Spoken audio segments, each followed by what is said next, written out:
Cette émission est une réalisation de TCBH, propulsée par Derry Télécom. Et ça roule. Salut tout le monde et bienvenue à cette 15e des infos de TCBH. Cette semaine à l'émission, on parle de plastique agricole et de la problématique qu'elle représente. Vous voulez en savoir plus? Alors c'est parti pour vos infos TCBH.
Donc, cette semaine à l'émission, comme je vous le disais, on parle de la problématique des plastiques agricoles.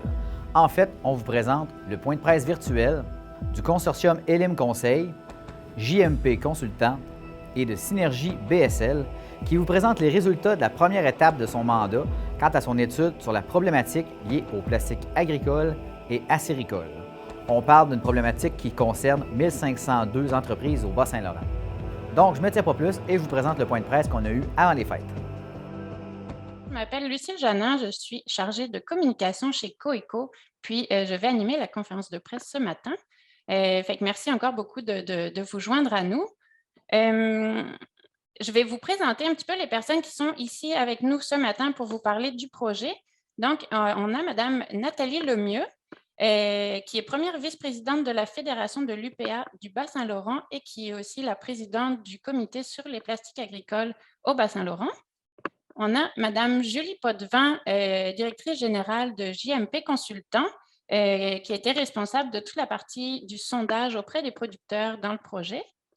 On a M. Évariste Forté, qui est coordonnateur chez Elim Conseil et coordonnateur Zone Centre Synergie Bas-Saint-Laurent, et c'est lui qui est responsable du mandat dont on vous parle ce matin. Et on a aussi Mme Solange Morneau, directrice générale de Coeco, et elle est cofondatrice du comité justement sur les plastiques agricoles au Bas-Saint-Laurent. Nous avons aussi du côté du MAPAC, on a avec nous Mme Marie-André Audet, qui est conseillère régionale en agro-environnement au MAPAC. Puis on a Mme Anne Denoncourt, qui est directrice régionale par intérim. Puis, il y a également ma collègue Noélie Hébert-Tardif qui va nous aider pour le côté technique aujourd'hui avec le lien Zoom pour la conférence. Il y a Mme Nathalie Lemieux qui va vous faire un petit mot de bienvenue et une petite mise en contexte pour cette étude sur les plastiques agricoles. Et ensuite, on passera la parole à Mme Julie Potvin et M. Évariste Forté qui vont vous présenter les résultats du portrait qui seront divisés en deux parties. Fait que la première partie sera présentée par Mme Potvin et la deuxième partie par M. Forté ensuite. Je vais maintenant passer la parole à Mme Nathalie Lemieux, donc, qui est la présidente du comité sur les plastiques agricoles au Bas-Saint-Laurent. Merci Lucille. Bonjour à tous. Merci beaucoup de votre présence. Alors, sans plus tarder, on va rentrer dans le vif du sujet d'aujourd'hui qui est vraiment les plastiques agricoles et acéricoles. Comme vous savez, la région du Bas-Saint-Laurent fait partie des 3 premières régions les plus utilisatrices selon une étude de Recyc Québec. En 2020, il y avait déjà eu une rencontre d'un comité régional dont plus de 30 intervenants étaient présents ou se sont rencontrés pour discuter de cette problématique-là. On sait que le recyclage est difficile et qu'il existe peu de débouchés pour les plastiques agricoles et acéricoles. Suite à ceci, il y a eu un comité restreint qui a été formé, regroupant MAPAC, COICO et UPA.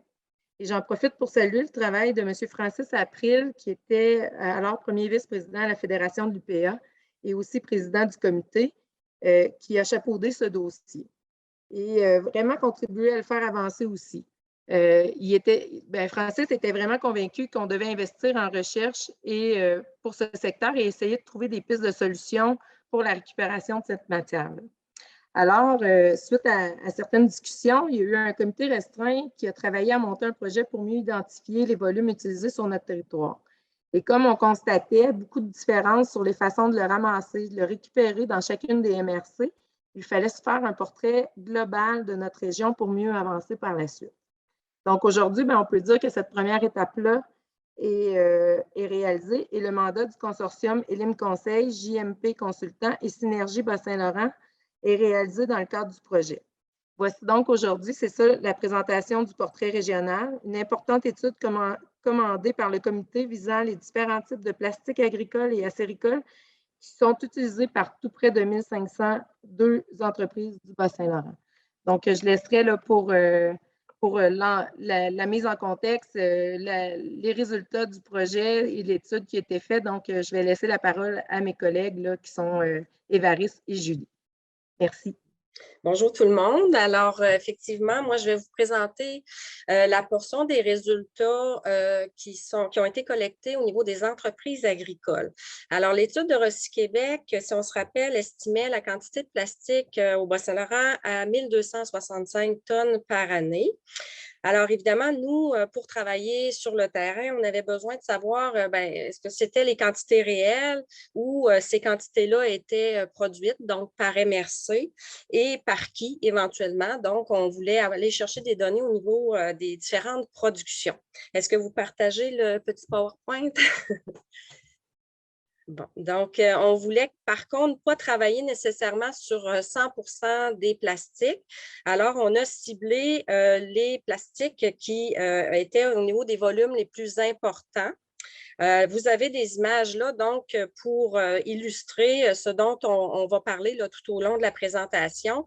Les volumes de plastique les plus importants produits au niveau de l'agriculture sont les pellicules d'enrubanage, qu'elles soient utilisées, là, comme on voit en haut, pour emballer de façon individuelle les ballots de fourrage ou sous forme de boudin. Donc, on appelle souvent les boudins, là, comme on voit l'image en haut à droite.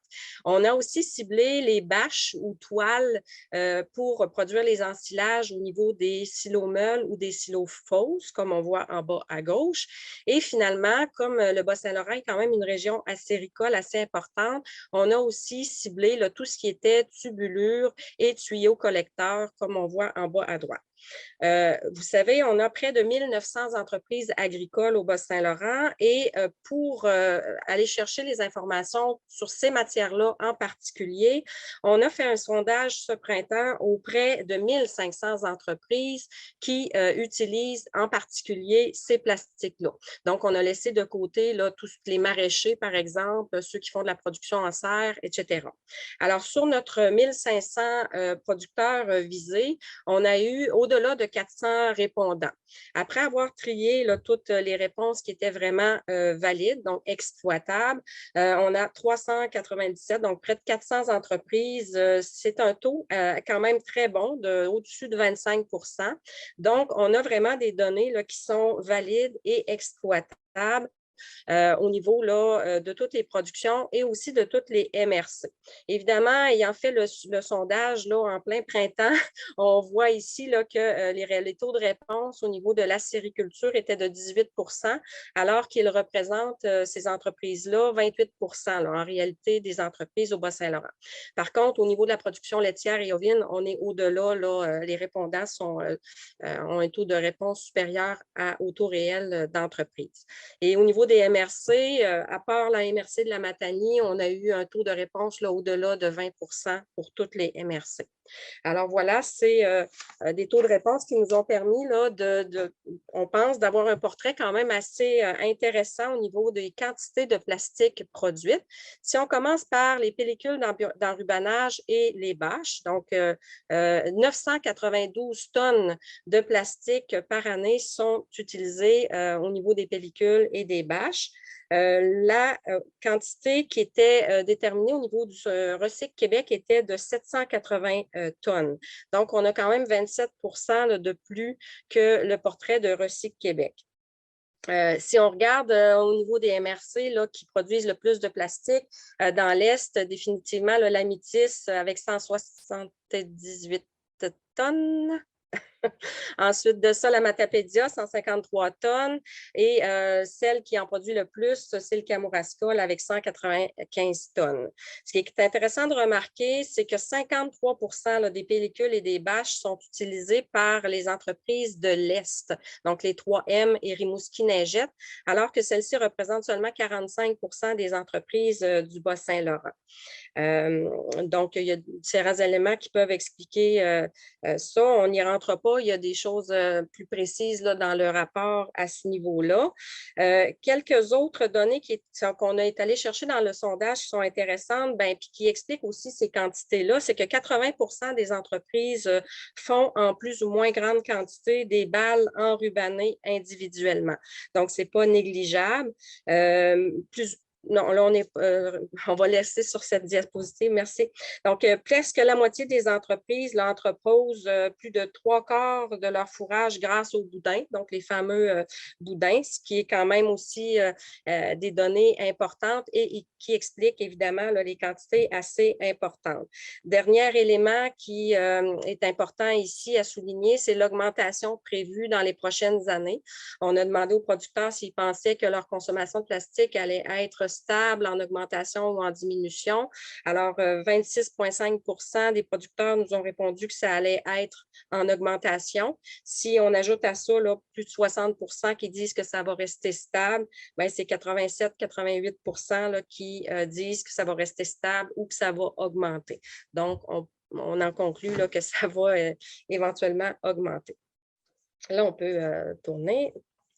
Alors, pourquoi les pellicules de plastique sont-elles si populaires? Évidemment, les producteurs ne font pas ça pour mal faire. Alors, on leur a demandé pourquoi est-ce qu'ils choisissent l'enrubanage, que ce soit individuel ou en boudin, comme méthode de conservation. Au début, on aurait peut-être pu imaginer que c'était une question économique, qu'ils allaient nous répondre que c'est parce que c'est une méthode qui est peu coûteuse. Mais non, c'est seulement 11 là, qui nous ont répondu cet élément-là.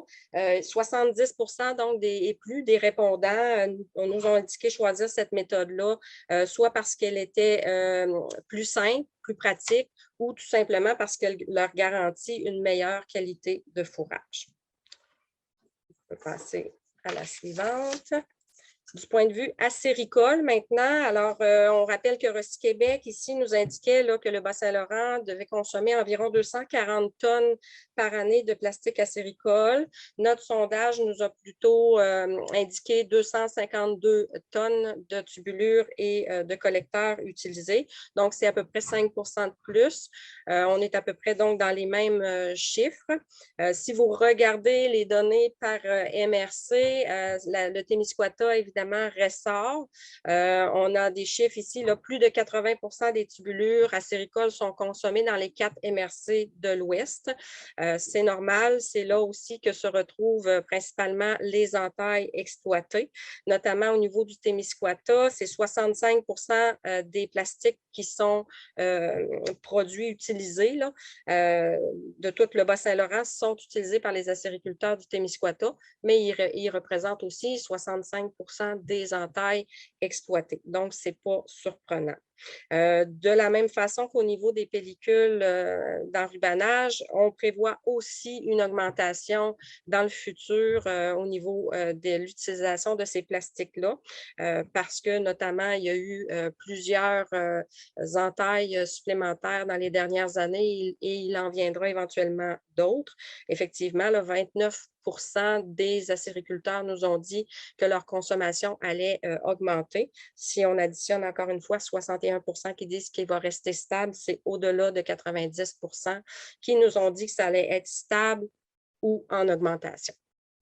Alors, voilà pour ce qui est des plastiques au niveau acéricole.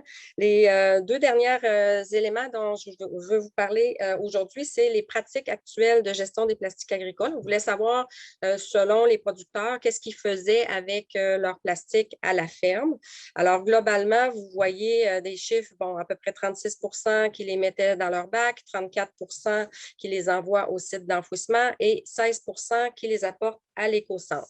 Ça nous a donné une idée générale, mais ce qu'on a remarqué, c'est qu'il y avait une très grande variabilité au niveau des MRC. Je vous donne juste un exemple au niveau de la MRC du Témiscouata, 57,3 nous indiquaient aller porter leur plastique agricole à l'éco-centre. Alors, si on compare à la globalité qui est à 16 c'est quand même 40 de plus.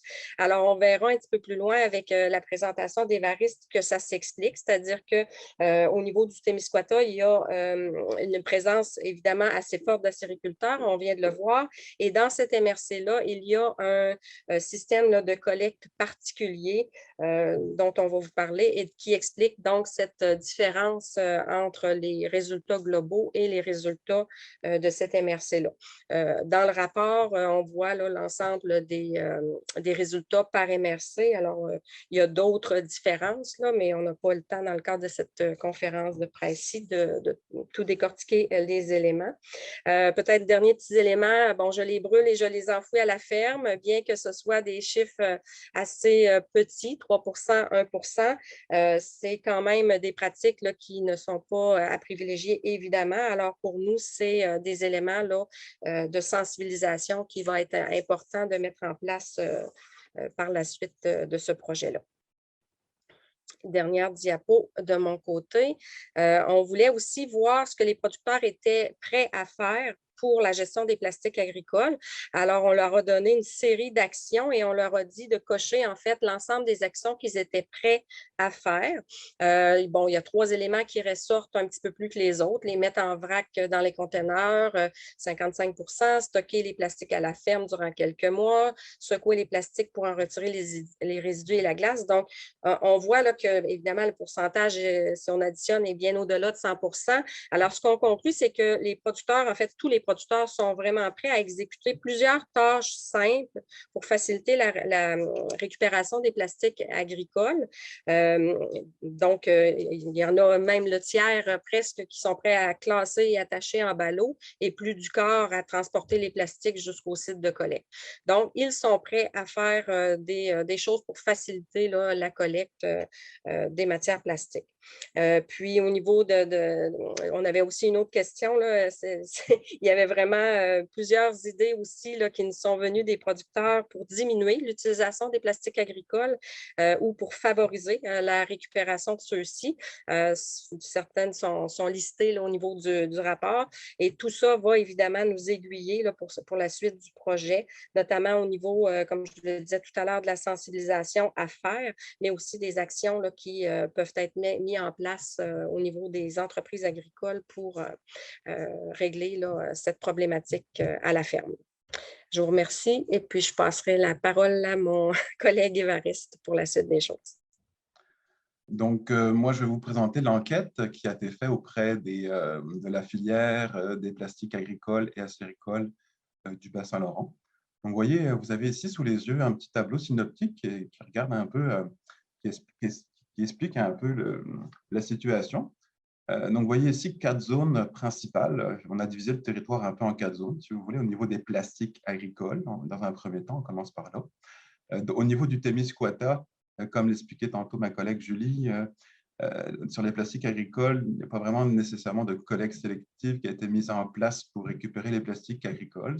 C'est directement récupéré par le camion de collecte de l'enfouissement. Au niveau, après, du reste du territoire, donc, il y a 3 zones principales. La première, c'est celle des Basques, la MRC des Basques, dans laquelle il y a une collecte sélective porte-à-porte qui est mise en place par l'éco-centre des Basques. Et dans ce cas-là, donc, c'est uniquement du plastique agricole qu'on récupère. Dans les deux autres situations, que ce soit dans la zone de Kamouraska, de Rivière-du-Loup, ou dans celle des 3 M, donc Métis, Matapédia, Matane et Rimouski-Neigette, là, ce sont des plastiques qui sont donc mélangés avec les autres pellicules de plastique des centres de tri. Parce que la collecte s'effectue via le recyclage, la collecte de recyclage usuel, donc que ce soit par le bac bleu ou des sacs perforés qui sont pris par le système de collecte automatique là, de recyclage. Donc, dans ces 3 cas-là, vous voyez, le système, les conditionneurs varient. C'est soit les centres de tri de groupe Bouffard à Montjoly pour les 3M et Rimouski-Neigette, ou soit la Société Via pour le Kamouraska et Rivière-du-Loup. Et les récupérateurs, ils varient donc en fonction de l'endroit où c'est récupéré. Donc, c'est principalement Modix Plastique dans le cas des Basques et de la Société Via. Et pour le reste de la chaîne, on parle plus de valorisation énergétique au niveau du centre de tri de groupe Bouffard et d'une partie, on va dire, de ce qui se passe au niveau de la Société Via. On peut aller à l'estace suivante. Donc, sur ces 4 zones géographiques, avec les différents systèmes de collecte qui ont été mis en place, on a estimé le taux de recyclage, donc le taux de récupération, en fonction donc, des données que nous a présentées Julie tantôt, les plastiques qui sont générés dans les différentes MRC, et en fonction de ce que nous disaient les centres de tri ou les conditionneurs, la quantité annuelle de plastique agricole qui récupéraient. Donc, on a pu faire une estimation un peu du taux de recyclage qu'on observait dans les différentes zones. Donc, ce qui ressort de manière assez importante, c'est que le taux de recyclage dans la MRC des Basques par la collecte porte-à-porte est très important. On parle ici de 73% des plastiques générés qui sont effectivement traités et envoyés donc, à la récupération. On l'a vu tantôt chez Modix Plastique, hein, dans la MRC des Basques. Par ailleurs, dans les autres MRC où ça s'effectue plus par une collecte via le recyclage, on voit que les taux de récupération sont beaucoup plus faibles. On parle soit 2% dans la zone ouest ou 6% à peu près dans la zone est. Ça, ce sont basés sur les estimations des centres tri. Puis c'est sûr que c'est peut-être un exercice qui est difficile pour eux là, parce que les plastiques, comme je mentionnais, pour les centres tri sont mélangés aux autres pellicules de plastique. Donc, il faut estimer c'est quoi, que représentent ces plastiques agricoles par rapport à l'ensemble des ballots de plastique mélangés qu'ils ont. Et par ailleurs, ils nous disaient que ça ne pouvait pas être plus que 20%. Donc, ça dépendait. Les estimations même peuvent être, on va dire qu'elles sont conservatrices. Là. Voilà. La stat suivante, s'il vous plaît. Donc, au final, sur l'ensemble du Bas-Saint-Laurent, si on fait, on ne regarde plus au niveau des différentes zones géographiques, mais sur l'ensemble du Bas-Saint-Laurent, la constatation, c'est que 90% des plastiques agricoles ne sont pas encore récupérés et donc ils sont principalement enfouis. Donc, par contre, quand ça l'est récupéré, quand c'est collecté, entre guillemets, là, c'est recyclé en granules via le modique plastique ou bien c'est valorisé sous forme énergétique, comme on l'a vu. Mais ça représente un tonnage d'à peu près de 10 tonnes par an sur les 992 de matières qui sont générées annuellement, donc à peu près seulement 10%. Donc, on voit encore ici qu'il y a beaucoup de travail à faire au Bas-Saint-Laurent pour améliorer ce taux de récupération. Vous avez ici quelques photos là, de la situation. Donc, on voit par exemple en bas à droite une photo là, des ballots de plastique mélangés au centre tri ou Bouffard, ou en haut à droite, la situation au centre de tri de récupération des Basques. Vous voyez ici, c'est juste des pellicules blanches là, de plastique agricole avec les ballots de plastique en arrière et puis le pressage qui se fait à l'éco-centre. Et on voit un peu le résultat final quand c'est envoyé chez Modix. Donc, c'est transformé en granules pour être recyclé et donc faire des produits à base de plastique recyclé par après. On peut passer à la stat suivante. Donc, au niveau des constatations, pour la suite des choses, fait saillant un peu si on veut, une des choses qui ressortent de manière assez importante, ce serait d'effectuer une collecte peut-être sélective des plastiques agricoles qui soient séparés du recyclage. On l'a vu tantôt, quand c'est effectué via le recyclage, le taux de récupération est très faible. Donc, par rapport, par exemple, à ce qui se fait au niveau de la collecte porte-à-porte qui a été mise en place dans les basses. Une des raisons qui explique ça, je pense, c'est que c'est beaucoup plus simple pour le producteur agricole de procéder. Il n'y a pas nécessairement de tri ou de séparation des filets ou des ficelles qui est demandé. Donc, ça suscite l'adhésion des producteurs agricoles à ce système qui est mis en place. Comme Julie le mentionnait tantôt aussi, les producteurs agricoles sont prêts à en faire beaucoup pour récupérer le plastique et notamment, ils ont choisi les systèmes de valeur parce que c'est quelque chose qui est simple et simple pour eux. Donc, c'est certainement une des raisons qui suscite cette forte adhésion au système de récupération des basses. D'autre part, c'est aussi un système qui permet un contrôle efficace de la contamination et une bonne qualité de matière. Pourquoi je dis ça? Parce que, dans le fond, le ramassage se fait par un camion à chargement arrière. Il y a un opérateur qui est là, qui peut sélectionner à la source les plastiques qui sont contaminés versus ceux qui ne le sont pas. Donc, il y a un petit tri qui se fait de manière manuelle là, et qui facilite finalement le contrôle de la qualité. Je dirais aussi que c'est peut-être plus difficile à faire cet exercice-là au niveau des centres de tri quand les ballots de plastique sont mélangés. Premièrement, quand ça arrive via le recyclage, les camions automatiques ne sont pas nécessairement faits pour ramasser des pellicules plastiques qui sont aussi longues. Ça peut s'enrouler dans les camions automatiques, causer des bris, même aussi au niveau de la chaîne de tri, là, des centres de tri de gros bouffeurs. C'est sûr que c'est difficile de faire la séparation de toutes les choses qui sont mélangées au plastique, là, parce qu'il peut y avoir des choses qui sont collées, des bouts de métal et autres. Donc, c'est ça qui fait en sorte que la contamination est plus difficile à contrôler au niveau des centres de tri.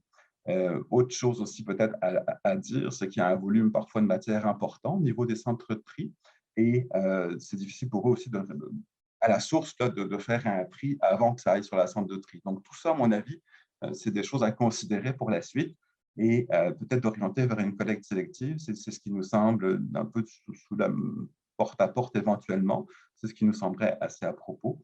Par ailleurs, juste mentionner que les coûts restent à identifier plus précisément. Des données préliminaires qui ont été fournies par les MRC, mais qui sont encore à valider.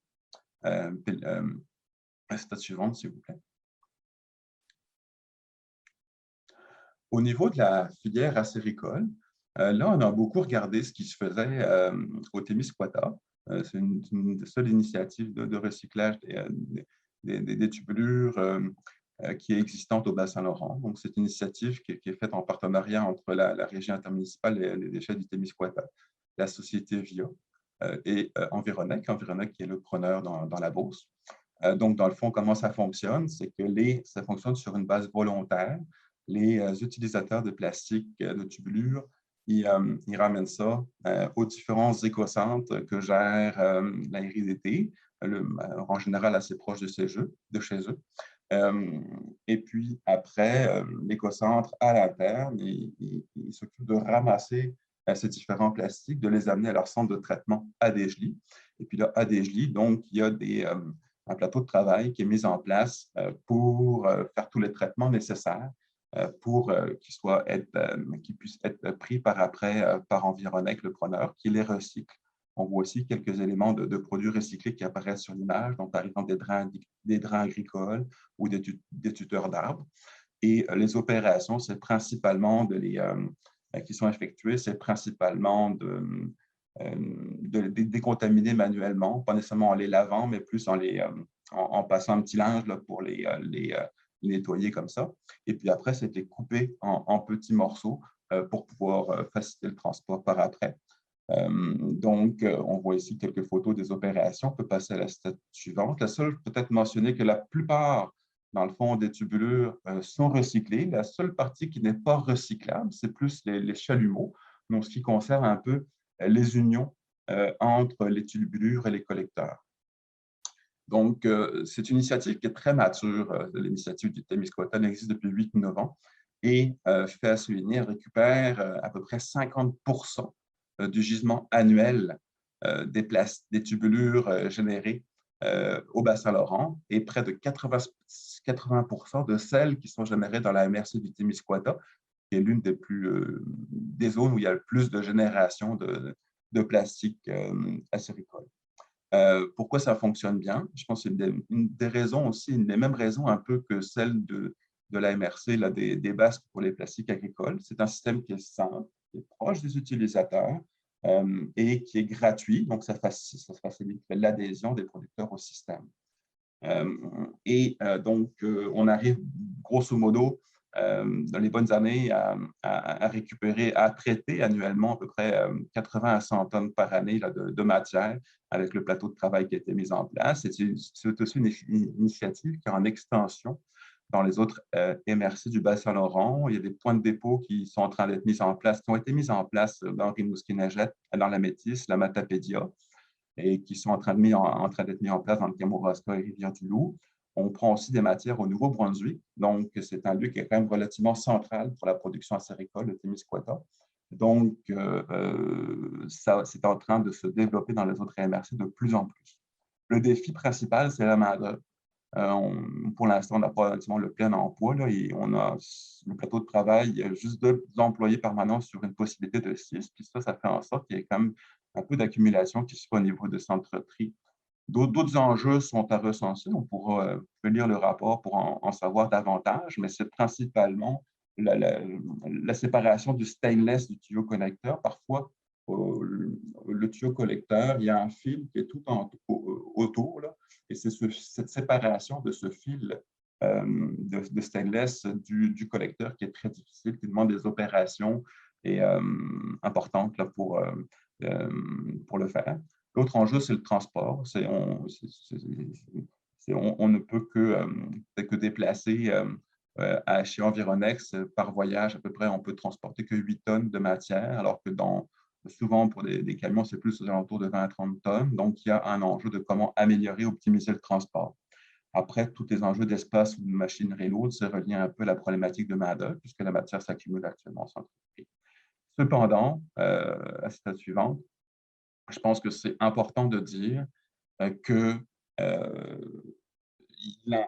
pour la suite des choses, ce qu'on trouverait important, c'est vraiment de consolider un peu cette initiative qui fonctionne déjà très bien. Comment est-ce qu'on pourrait, par exemple, diversifier la chaîne de valeur du recyclage des tubulures acéricoles au Bas-Saint-Laurent? C'est une question, à mon avis, qui mérite d'être posée. Il y a des travaux initiaux de concertation qui ont été réalisés en novembre dernier pour initier un peu les discussions entre Environex et différents acteurs de la chaîne de valeur, que ce soit le créneau Accord acéricole, la Société Via, la RIDP, Synergie Bas-Saint-Laurent, puis le club aussi technique en acériculture de l'Est du Québec. Les discussions sont en cours. Quelle forme ça va prendre? Ça va continuer de se travailler au courant du printemps 2020. Et ce qui est intéressant en termes de diversification, c'est peut-être aussi de regarder qu'est-ce qui pourrait être fait en termes de réemploi des tubulures.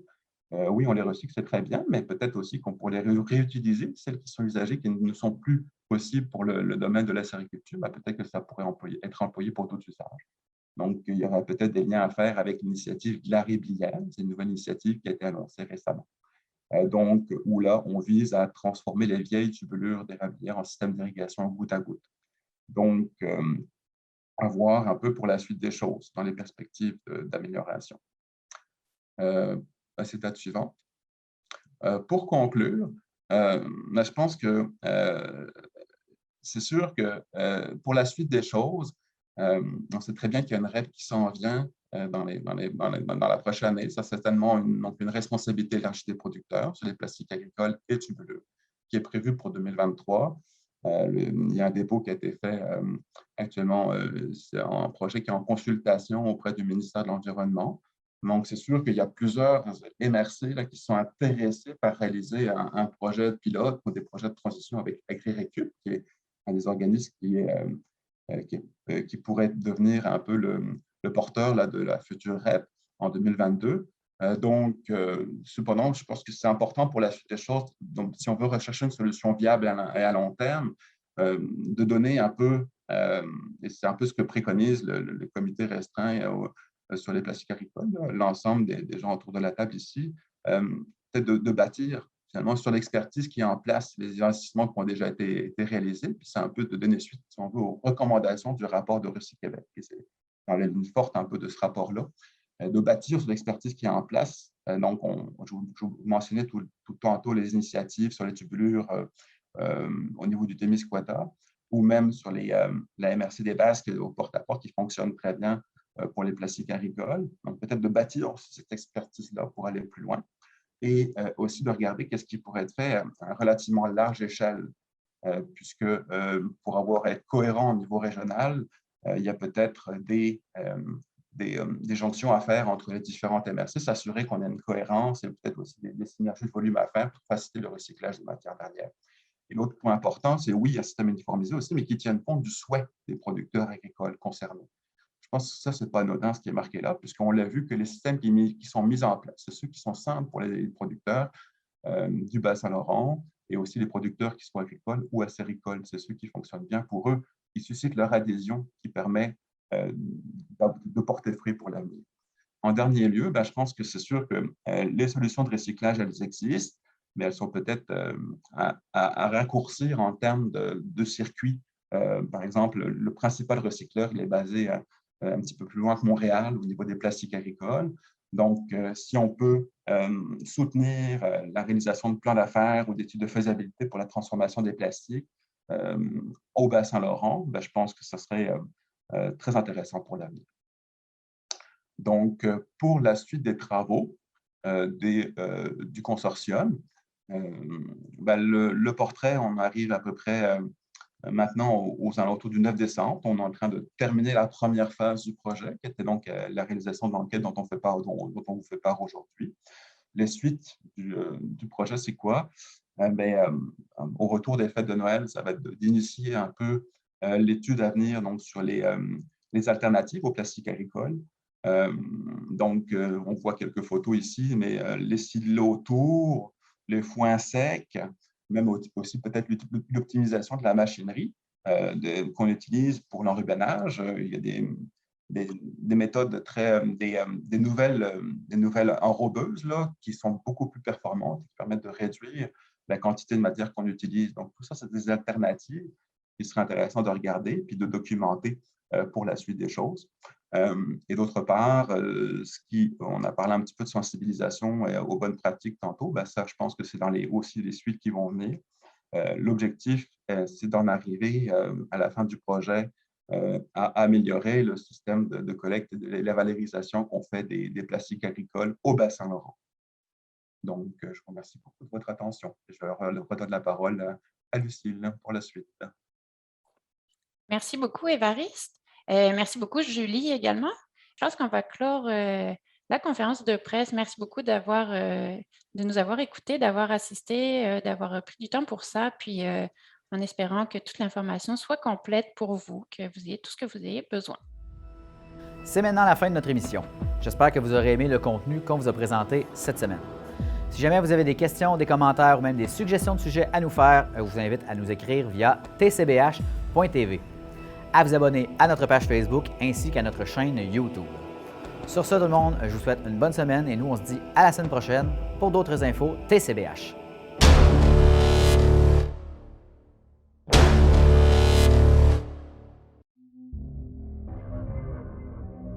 Cette émission est une réalisation de TCBH, propulsée par Derry Télécom.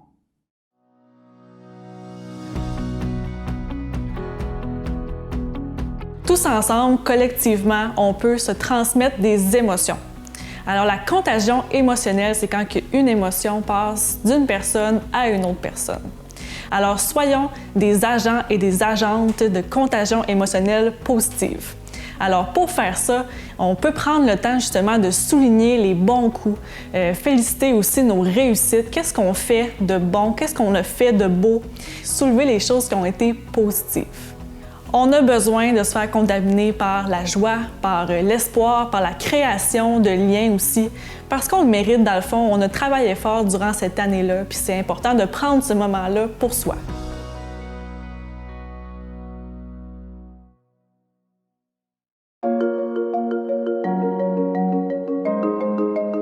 Bien, moi, c'était quand j'étais jeune. Mon mari et moi, nous avions une boutique. J'avais un plaisir fou à voir les enfants apprendre à mon amoureux à parler français.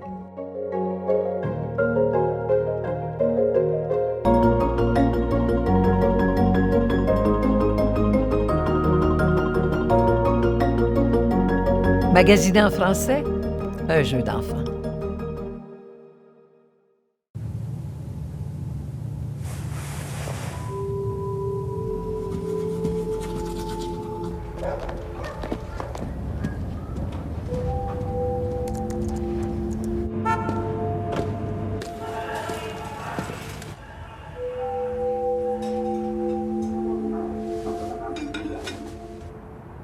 Ça arrive de se sentir tout croche. Parler, c'est commencer à aller mieux.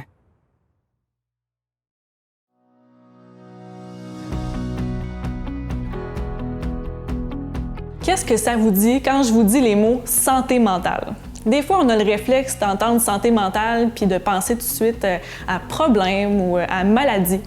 Parce que c'est vrai, dans les médias traditionnels, c'est ce qu'on entend le plus souvent. On parle de santé mentale par rapport aux problèmes, par rapport à ce qui va pas bien, justement. Mais on parle pas assez de la bonne santé mentale. La bonne santé mentale, ça passe par notre réseau social, d'avoir des bonnes personnes qui nous entourent autour de nous. Ça passe par notre capacité d'adaptation aussi aux nouvelles situations qu'on rencontre, notre gestion du stress, notre gestion émotionnelle aussi. Donc, en bref, c'est de trouver un équilibre entre les divers aspects de notre vie. On peut se demander qu'est-ce qui va bien chez les humains? C'est quoi les belles choses qui ont ressorti de cette année-là qu'on a vécue ensemble? C'est quoi qui vous fait du bien quand vous avez un moment où est-ce que votre santé mentale est fragilisée?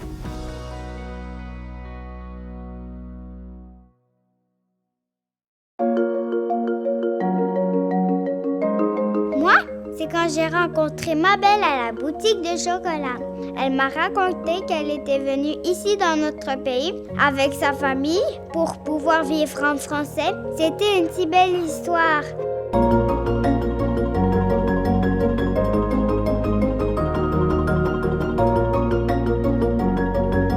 Magasiner en français, un jeu d'enfant.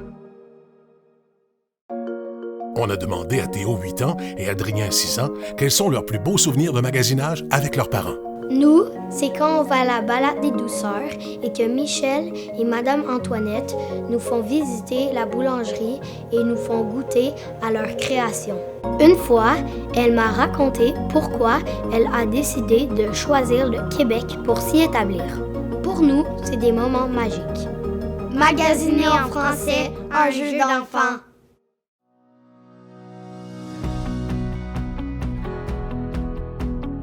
Le thème sur lequel on met de l'emphase depuis 2 ans maintenant avec le Mouvement Santé mentale Québec, c'est le thème « Ressentir ». Parce que c'est tellement important justement d'écouter notre monde émotionnel puis aussi de comprendre les messages que nous envoient nos émotions. Parce que si on ne les écoute pas, nos émotions, le message qu'ils veulent nous transmettre, les émotions vont essayer de faire passer leur message autrement, donc par notre corps. Et là, c'est là que vous pouvez vous demander, voyons, comment ça que je suis fatiguée comme ça? Comment ça j'ai des maux de tête ces temps-ci, des maux de ventre, que j'ai des tensions musculaires aussi? Des fois, c'est parce que c'est des situations qui ont été très lourdes émotionnellement qu'on n'a pas pris le temps de régler et d'aller décortiquer. Et il ne faut pas oublier que les émotions, c'est jamais un signe de faiblesse. Il faut vraiment se rappeler ça. En fait, le fait de comprendre, de vivre nos émotions, c'est là où est-ce qu'elle est toute notre force. Parce que c'est dans le processus de ressentir qu'on va pouvoir, après ça, comprendre c'est quoi les besoins, c'est quoi mes désirs aussi qui sont très importants, c'est quoi mes valeurs aussi qui résonnent en moi, pour après ça pouvoir aller passer à l'action pour que l'émotion crie un peu moins dans notre corps.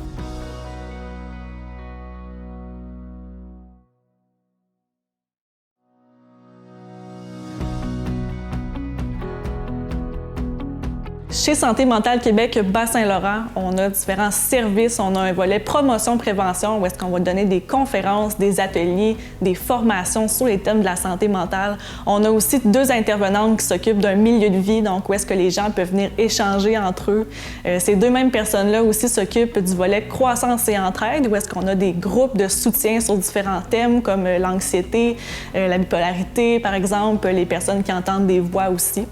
Et on a un volet de réinsertion à l'emploi, donc le volet vis-à-vis qui aide les personnes à reprendre le marché de l'emploi avec un cadre qui est sécuritaire et qui permet de développer des habiletés sociales au travail.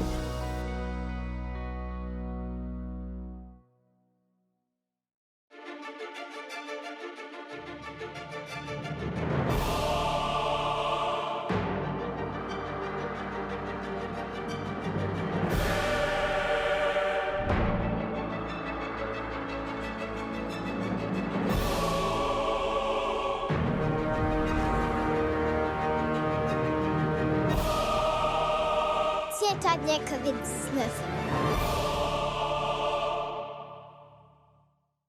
On a tous de bonnes questions sur le vaccin. Est-ce que mon enfant recevra le même vaccin que celui pour adultes? Le vaccin utilisé pour les enfants de moins de 12 ans a une formule différente de celui pour les adultes. Il contient une plus petite quantité d'ARN messager car le système immunitaire des enfants répond mieux que celui des adultes. Et bien que la dose soit plus petite, le vaccin est tout aussi efficace. Le vaccin, un moyen de nous protéger. C'est maintenant le temps de prendre votre rendez-vous pour votre dose de rappel contre la COVID-19. Après quelques mois, le niveau d'anticorps de votre système immunitaire peut baisser. La dose de rappel permet d'augmenter votre niveau d'anticorps et d'offrir une meilleure protection contre les nouveaux variants.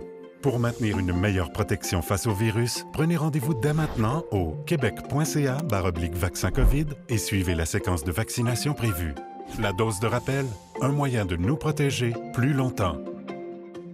On a tous de bonnes questions sur le vaccin. Quels effets secondaires pourraient avoir les enfants en se faisant vacciner? La majorité des réactions sont légères.